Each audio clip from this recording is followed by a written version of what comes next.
ഈ വർഷം ലാലേട്ടൻ സിനിമകൾക്ക് ഒരു പ്രത്യേകതയുണ്ട്. ഒരു വർഷം 5ലധികം മോഹൻലാൽ സിനിമകൾ റിലീസാകാൻ പോകുന്ന ഒരു വർഷമാണ് 2026. അതിൽ 4ലധികവും ക്യാമിയോ റോളുകളാണ്. ആദ്യം ദൃശ്യം ഫ്രാഞ്ചൈസിന്റെ 3ാം ഭാഗമായി റിലീസിനെത്താൻ പോകുന്ന പടമാണ് ദൃശ്യം 3. ഈ വർഷം 3ക്ക് ശേഷം റിലീസാകാൻ പോകുന്ന മലയാളത്തിന്റെ ഒരു വലിയ പടം. പിന്നെ ഈ പടത്തിന്റെ വലിപ്പത്തെ പറ്റി ഞാൻ പറഞ്ഞറിയിച്ചു തരേണ്ട കാര്യമില്ലല്ലോ. ദൃശ്യം 3 ഏപ്രിൽ 2 വേൾഡ് വൈഡ് റിലീസിനെത്തും. അടുത്ത പടം പെട്രിയോട്ട് ആണ്. മഹേഷ് നാരായൺ ഡയറക്ഷനിൽ വരുന്ന മൾട്ടി സ്റ്റാർ പടം. ഇതും ഒരു വലിയ പടമാണ്. ഈ പടവും ഈ സമ്മറിന് തന്നെ റിലീസ് ഉണ്ടായിരിക്കും. പിന്നെ അടുത്ത പടം L365 തുടരും സിനിമയ്ക്ക് ശേഷം തരൺ മൂർത്തി ഡയറക്ഷനിൽ വരുന്ന ഒരു പോലീസ് പടം. പടത്തിന്റെ ഷൂട്ട് ഈ ജനുവരി 23 ആരംഭിക്കും. അടുത്തത് ക്യാമിയോ ആണ്. അതിലാദ്യം ഖലീഫ. വൈശാഖ് ഡയറക്ട് ചെയ്യുന്ന പൃഥ്വിരാജ് സിനിമയാണ് ഖലീഫ. ഒരു വലിയ സിനിമയാണ്. ഈ പടത്തിൽ ഒരു ലീഡ് ക്യാമിയോ റോളില് ലാലേട്ടൻ വരുന്നുണ്ട്. മറ്റു പടങ്ങളെ പോലെ ഒരു ക്യാമിയോ അല്ല ഈ പടത്തില്. ഇതൊരു ഹെവി ഐറ്റം ആണ്. 2 പാർട്ടായി വരുന്ന പടത്തിന്റെ സെക്കൻഡ് പാർട്ട് ലാലേട്ടന്റെ മാമ്പറയ്ക്കൽ അഹമ്മദ് അലി എന്ന ക്യാരക്ടറിന്റെ ഒരു സ്പിൻ ഓഫ് ആണ്. സെക്കൻഡ് പാർട്ടിലേക്കുള്ള ലീഡായാണ് ലാലേട്ടൻ ഖലീഫയിൽ എത്തുന്നത്. പടത്തിന്റെ ഷൂട്ട് ഇപ്പോ നടന്നുകൊണ്ടിരിക്കുകയാണ്. അടുത്ത പടം കത്തനാരാണ്. ഇൻഡസ്ട്രിയുടെ വലിയ പടം. കത്തനാരിലും ഒരു ഇമ്പോർട്ടന്റ് ക്യാമിയോ റോളിൽ ലാലേട്ടൻ എത്തുന്നുണ്ട്. അതിന്റെ ഷൂട്ടും ഇപ്പോ നടക്കുന്നുണ്ട്. അടുത്ത പടം ഒറ്റക്കൊമ്പനാണ്. സുരേഷ് ഗോപിയുടെ ഒറ്റക്കൊമ്പൻ എന്ന സിനിമയിലും ലാലേട്ടൻ ഒരു ക്യാമിയോ റോളിൽ വരുന്നുണ്ട്. ഇനി അടുത്തത് തമിഴിലാണ്. ജയിലർ 2. തലൈവർ രജനികാന്തിന്റെ ജയിലർ 2ൽ മാത്യു എന്ന ക്യാരക്ടറായി ഒരു എക്സ്റ്റൻഡഡ് ക്യാമിയോ റോളിൽ ലാലേട്ടൻ വരുന്നുണ്ട്. ജയിലറിനെക്കാളും കുറച്ചുകൂടി പരിപാടി ലാലേട്ടന് ജയിലർ 2ൽ കാണും. അപ്പൊ ഈ ക്യാമിയോ വരുന്ന പടങ്ങളെല്ലാം അതാത് നടന്മാരുടെ കരിയറിലെ ഏറ്റവും വലിയ സിനിമകളാണ്. ഇതിനു പുറമെ ഒരു പടത്തിലും കൂടി ഒരു ലാലേട്ടൻ ക്യാമിയോ ഉണ്ടാവും. ജൂഡ് ആന്റണി ജോസഫ് ഡയറക്ട് ചെയ്യുന്ന വിസ്മയ മോഹൻലാൽ ലീഡിൽ വരുന്ന പടമാണ് തുടക്കം. ഈ പടത്തിലും ലാലേട്ടൻ ഒരു ക്യാമിയോ റോളിൽ വരുന്നുണ്ട്. അതിരടി. ടൊവിനോ തോമസ്, ബേസിൽ ജോസഫ്, വിനി ശ്രീനിവാസൻ ഇവരുടെ ലീഡിൽ അരുൺ അനിരുദ്ധൻ ഡയറക്ട് ചെയ്യുന്ന ആക്ഷൻ കോമഡി എന്റർടൈനർ സിനിമയാണ് അതിരടി. ഇപ്പോ പടത്തിന്റെ റിലീസ് ഡേറ്റ് കൺഫേം ആയിട്ടുണ്ട്. ഈ മെയ് 14 പടം വേൾഡ് വൈഡായി റിലീസിനെത്തും. പള്ളിച്ചട്ടമ്പി. ഡിജോ ജോസ് ആന്റണി സംവിധാനം ചെയ്യുന്ന ടൊവിനോ തോമസ് ലീഡിൽ വരുന്ന പീരിയോഡിക് ആക്ഷൻ ബിഗ് ബഡ്ജറ്റ് സിനിമയാണ് പള്ളിച്ചട്ടമ്പി.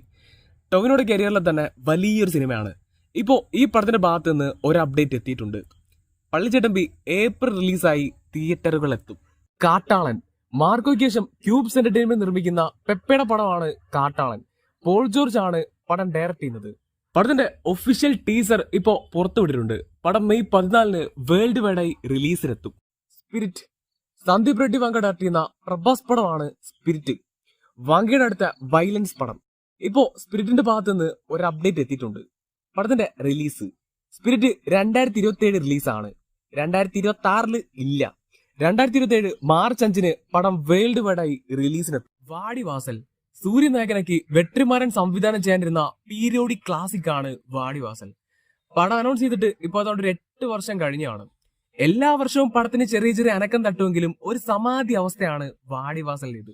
കഴിഞ്ഞ വർഷം റെട്രോയ്ക്ക് ഷൂട്ട് പ്ലാൻ ചെയ്തിരുന്നതാണെങ്കിലും അത് നടന്നില്ല. പിന്നീട് പടം ഡ്രോപ്പ് ആയെന്ന തരത്തിൽ ഒരുപാട് അപ്ഡേറ്റുകൾ വരാൻ തുടങ്ങി. ഇപ്പോ ഈ പടത്തിന്റെ ഭാഗത്ത് നിന്ന് പ്രൊഡ്യൂസർ നേരിട്ട് ഒരു അപ്ഡേറ്റ് തന്നിട്ടുണ്ട്. വാടിവാസൽ വൈകുന്നതിന്റെ മെയിൻ കാരണം ഈ പടത്തിന്റെ ഭൂരിഭാഗം ഭാഗങ്ങളും ജല്ലിക്കെട്ടുമായി ബന്ധപ്പെട്ടിട്ടുള്ളതാണ്. അതുകൊണ്ട് റിസ്ക് കുറച്ച് കൂടുതലാണ്. 2022 വാടിവാസൽ ഒരു ട്രയൽ എടുത്ത ടൈമില് ടീമിലുണ്ടായിരുന്ന ഒരാളെ ഇതുപോലെ കാള അറ്റാക്ക് ചെയ്ത് വലിയൊരു ഇഞ്ചുറി ഉണ്ടായി. അതുകൊണ്ട് സൂര്യയുടെ ലൈഫ് വെച്ച് വെട്രിമാരൻ റിസ്ക് എടുക്കാൻ ഒട്ടും തയ്യാറായിരുന്നില്ല. അതുകൊണ്ട് യഥാർത്ഥ കാളയ്ക്ക് പകരം ഒരു റോബോട്ട് കാളയെ വെച്ചാണ് ഇവർ ഷൂട്ട് ചെയ്യാൻ പ്ലാൻ ചെയ്തിരുന്നത്. അതിനുവേണ്ടി ജുറാസിക് പാർക്കിൽ ഡിനോസറിനെ ഡിസൈൻ ചെയ്ത ഒരു ടീമിനെ കൊണ്ട് ഇവർ റോബോട്ട് കാളയെ ഉണ്ടാക്കി ട്രയൽ ഒക്കെ നോക്കി. പക്ഷെ അതും അങ്ങോട്ട് സെറ്റ് ആവാതെ ഒരു ബെറ്റർ ഔട്ട്പുട്ട് കിട്ടാൻ വേണ്ടിയാണ് അവർ വെയിറ്റ് ചെയ്യുന്നത്. ഇപ്പോഴും ഷൂട്ടിനായുള്ള റോബോട്ട് കാളെ ഉണ്ടാക്കാനായി പ്രൊഡക്ഷൻ ടീം വലിയൊരു എമൗണ്ട് ഇൻവെസ്റ്റ് ചെയ്തിട്ടൊക്കെ ഇരിക്കുവാണ്. അതുകൊണ്ട് പടം എന്തായാലും സംഭവിക്കുമെന്നാണ് പ്രൊഡ്യൂസർ പറയുന്നത്. കറുപ്പ്. ഇന്നലെ പൊങ്കലായിട്ട് കറുപ്പ് സിനിമയുടെ ഭാഗത്തുനിന്ന് ഒരു അപ്ഡേറ്റ് വന്നു. അപ്ഡേറ്റ് തരാൻ വേണ്ടി പല അപ്ഡേറ്റും കണ്ടിട്ടുണ്ടെങ്കിലും അപ്ഡേറ്റ് ഇല്ലെന്ന് പറയാൻ വേണ്ടി ഡയറക്ടർ നേരിട്ടിറങ്ങുന്ന ഒരു അപ്ഡേറ്റ് ഇത് ആദ്യമായിട്ടാണ് കാണുന്നത്. സൂര്യ പോലെ ഒരു ആക്ടറിന്റെ ഡേറ്റ് കിട്ടി പടം എടുത്തിട്ട് ഇവര് കളിക്കുക. അപ്പൊ എന്തായാലും പടത്തിന്റെ സെക്കൻഡ് സിംഗിൾ വരുമെന്ന് പുള്ളി പറഞ്ഞിട്ടുണ്ട്. സെക്കൻഡ് സിംഗിളില് പടത്തിന്റെ റിലീസ് ഡേറ്റ് ഉണ്ടായിരിക്കും എന്നാണ് പുള്ളി പറയുന്നത്. സൂര്യ 47. സൂര്യ നായകനാക്കി മലയാളം ഡയറക്ടറായിട്ടുള്ള ജിത്തു മാധവൻ ഡയറക്ട് ചെയ്യുന്ന പടമാണ് സൂര്യ 47. ഇപ്പോ ഈ സൂര്യ 47 സിനിമയുടെ ഭാഗത്തുനിന്ന് ഒരു അപ്ഡേറ്റ് എത്തിയിട്ടുണ്ട്. പടത്തിന്റെ ഡിജിറ്റൽ റൈറ്റ്സ് മേടിച്ചിരിക്കുന്നത് നെറ്റ്ഫ്ലിക്സ് ആണ്. അപ്പൊ അവർ ഈ പടത്തിന്റെ മൊത്തത്തിലുള്ള ഒരു പ്ലോട്ടിനെ പറ്റി ഒരു ചെറിയ അപ്ഡേറ്റ് തന്നിട്ടുണ്ട്. ഒട്ടും സീരിയസ് അല്ലാത്തൊരു ടീമിന്റെ വളരെ സീരിയസ് ആയ ഒരു ക്രൈം അന്വേഷണം. അതായത് സീരിയസ് ആയ ഒരു ക്രൈം അന്വേഷിച്ച് പോകുന്നത് ഒട്ടും സീരിയസ് അല്ലാത്തൊരു ടീം. ഇതൊരു പാൻ ഇന്ത്യൻ ആക്ഷൻ കോമഡി പടമാണ്. ജനനായകൻ സിനിമയുടെ കാര്യം പറയാനാണെങ്കിൽ പറയാതിരിക്കുന്നതായിരിക്കും നല്ലത്. എല്ലാ ദിവസവും പ്രശ്നം തീരുമെന്ന് നമ്മൾ വിചാരിക്കും, പക്ഷെ തീരത്തില്ല. ജനനായകനുമായി ബന്ധപ്പെട്ട് പ്രൊഡക്ഷൻ ടീം സുപ്രീം കോടതിയെ സമീപിച്ചെങ്കിലും ഇന്നലെ വന്ന വിധിയും ജനനായകന് അനുകൂലമല്ല. ജനുവരി 20 ശേഷം മദ്രാസ് ഹൈക്കോടതി തന്നെ ജനനായകന്റെ വിധി പറയും. അങ്ങനെ സുപ്രീം കോടതിയിൽ നിന്നും ഒരു രക്ഷയില്ല. എന്തായാലും ഒരു കാര്യം ഉറപ്പാണ്, ജനനായകൻ ജനുവരിയിൽ റിലീസ് ഉണ്ടായിരിക്കില്ല. അല്ലു ലോകേഷ് പടം. കൂലിക്ക് ശേഷം ലോകേഷ് സംവിധാനം ചെയ്യാൻ പോകുന്ന ലോകേഷ് കനകരാജിന്റെ ഡയറക്ഷനിൽ വരാൻ പോകുന്ന 7ാമത്തെ പടം ഒഫീഷ്യലായി അനൗൺസ് ചെയ്തിരുന്നു. Allu Arjun lead, Lokesh direction, Anirudh music. ഇതൊരു പക്ക ലോകേഷ് സ്റ്റൈലുള്ളൊരു പടമാണ്. ഈ പടം അനൗൺസ്മെന്റ് ചെയ്യുന്നതിന് മുമ്പ് വരെ ഇത് ഇരുമ്പ് കൈ മായാവിയാണെന്നിങ്ങനെ കുറെ റൂമർ വന്നിരുന്നു. അതെന്തായാലും ഈ ഗ്ലിംസിൽ തന്നെ മാറിക്കിട്ടി. ഇരുമ്പ് കൈ ഒന്നുമല്ല, ഇത് ലോകേഷിന്റെ സ്റ്റൈലുള്ള ഒരു പക്ക ആക്ഷൻ പാക്ഡ് കമേഴ്ഷ്യൽ പരിപാടിയാണ്. പിന്നെയും വരുന്ന കുറെ ചോദ്യങ്ങളുണ്ട്. ഈ പടം ഇനി എങ്ങാണോ LCU ആണോ എന്ന്. സാധ്യത വളരെ കുറവാണ്. എന്നാലും ഈ അനൗൺസ്മെന്റ് ക്ലിപ്സിൽ റിപ്പീറ്റ് ആയി വരുന്ന ചില LCU പരിപാടികളുണ്ട്. അതുകൊണ്ട് അത് കംപ്ലീറ്റ് ആയിട്ട് തള്ളിക്കളയാനും പറ്റത്തില്ല. അതിനൊരു വലിയ എക്സാമ്പിൾ പറയാനാണെങ്കിൽ ലിയോ ടൈമിൽ ലോകേഷിനെ പറഞ്ഞൊരു കാര്യമുണ്ട്, ഒരു തെലുങ്ക് ആക്ടറിനെ LCUലേക്ക് കൊണ്ടുവരാനുള്ള തരത്തിലൊരു ഐഡിയ ഉണ്ടെന്ന്. അതും ഡയറക്റ്റ് ആയിട്ടല്ല, ലിയോ ഒക്കെ പോലെ ചില LCU എസ്തെറ്റിക് ഒക്കെ വെച്ചിട്ടൊരു പരിപാടി. അന്ന് അതിനുശേഷമാണ് ലോകേഷ് രാംചരൺ പടം LCUയിൽ വരുന്നെന്ന് പറഞ്ഞ് ഒരു അപ്ഡേറ്റ് വന്നത്. ഇപ്പൊ നമ്മൾ അറിഞ്ഞത് വെച്ച് നോക്കുവാണെങ്കിൽ ലോകേഷ് രാംചരനെ വെച്ച് ചെയ്യാനിരുന്ന പടമാണ് ഇപ്പോ അല്ലു അർജുനെ വെച്ച് ചെയ്യുന്നത്. അപ്പൊ അങ്ങനെ ആണെങ്കിൽ 2 വർഷം മുമ്പ് വന്ന റൂമറും LCU സാധ്യതകളും തള്ളിക്കളയാനാവില്ല.